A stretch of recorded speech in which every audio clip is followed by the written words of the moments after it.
Hi hello ನಮಸ್ಕಾರ. Welcome back to my channel Chanakya ನೀತಿಗಳು. ಜೀವನದಲ್ಲಿ ಈ ಮೂವರು ನಿಮ್ಮೊಂದಿಗಿದ್ದರೆ ನಿಮ್ಮಷ್ಟು ಅದೃಷ್ಟವಂತರಿಲ್ಲ. ಚಾಣಕ್ಯ ಹೇಳಿದ ಆ ಮೂವರು ಯಾರು? ಬನ್ನಿ ತಿಳಿದುಕೊಳ್ಳೋಣ. ಚಾಣಕ್ಯರ ಪ್ರಕಾರ ಜೀವನದಲ್ಲಿ ಈ ಮೂವರು ನಮ್ಮ ಜೊತೆಗಿದ್ದರೆ ನಾವು ಯಾವುದೇ ಪರಿಸ್ಥಿತಿಯನ್ನು ಧೈರ್ಯವಾಗಿ ಎದುರಿಸುತ್ತೇವೆ. ಇವರು ಜೊತೆಗಿದ್ದರೆ ಎಲ್ಲವನ್ನು ಜಯಿಸಬಹುದು. ಇವರು ಕಷ್ಟ ಕಾಲದಲ್ಲಿ ನಮಗೆ ಧೈರ್ಯ ತುಂಬಿ ನಮ್ಮ ಬೆಂಬಲಕ್ಕೆ ನಿಲ್ಲುತ್ತಾರೆ. ಆ ಮೂವರು ಯಾರೆಂದು ನೋಡೋಣ. 1. ಸುಸಂಸ್ಕೃತ ಪತ್ನಿ. ಹೆಂಡತಿ ಸುಸಂಸ್ಕೃತರಾಗಿದ್ದರೆ, ಬುದ್ಧಿವಂತರಾಗಿದ್ದರೆ ಅಂತಹ ಹೆಂಡತಿಯನ್ನು ಪಡೆಯುವ ಪತಿ ತುಂಬ ಅದೃಷ್ಟಶಾಲಿ. ಜೀವನದಲ್ಲಿ ಯಾವುದೇ ಪ್ರತಿಕೂಲ ಪರಿಸ್ಥಿತಿಯಲ್ಲಿ ಅಂತಹ ಗುಣವುಳ್ಳ ಹೆಂಡತಿ ತಮ್ಮ ಪತಿಗೆ ಜೊತೆಯಾಗಿ ನಿಲ್ಲುತ್ತಾರೆ.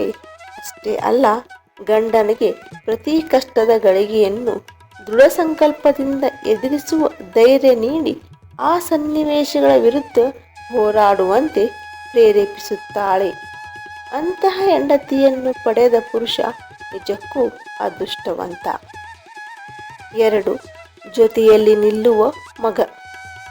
ಮಕ್ಕಳು ತಂದೆ ತಾಯಿಗೆ ಬೆಂಬಲವಾಗಿ ನಿಲ್ಲಬೇಕು.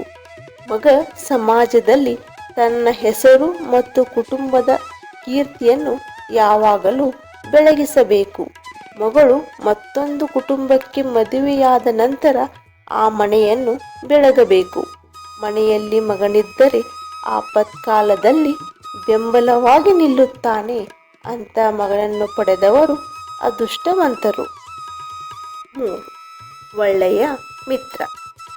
ಒಬ್ಬ ವ್ಯಕ್ತಿಯ ಜೀವನವನ್ನು ಅವನ ಸ್ನೇಹದಿಂದ ನಿರ್ಧರಿಸಲಾಗುತ್ತದೆ. ಒಳ್ಳೆಯ ಸ್ನೇಹಿತನು ತನ್ನ ಸ್ನೇಹಿತನಿಗೆ ಆಪತ್ತು ಬಂದಾಗ ಯಾವಾಗಲೂ ಅವನ ಬೆಂಬಲಕ್ಕೆ ನಿಲ್ಲುತ್ತಾನೆ. ಜೀವನದಲ್ಲಿ ಒಳ್ಳೆಯವರ ಸಹವಾಸ ಸಿಕ್ಕರೆ ಸಾಕಷ್ಟು ಪ್ರಗತಿ ಸಾಧಿಸಬಹುದು, ಸುಖಮಯ ಜೀವನ ನಡೆಸಬಹುದು. ಒಳ್ಳೆಯ ಸ್ನೇಹಿತರನ್ನು ಹೊಂದಿರುವ ವ್ಯಕ್ತಿ ತುಂಬ ಅದೃಷ್ಟಶಾಲಿ ಎಂದು ಚಾಣಕ್ಯ ಹೇಳುತ್ತಾರೆ. ಈ ವಿಡಿಯೋ ಇಷ್ಟವಾದಲ್ಲಿ ಲೈಕ್ ಮಾಡಿ, ಮರೆಯದೆ ನಮ್ಮ ಚಾನಲನ್ನು ಸಬ್ಸ್ಕ್ರೈಬ್ ಮಾಡಿ. ಇನ್ನೊಂದು ಉಪಯುಕ್ತ ಮಾಹಿತಿಯೊಂದಿಗೆ ಮತ್ತೆ ಭೇಟಿಯಾಗೋಣ. ಧನ್ಯವಾದಗಳು.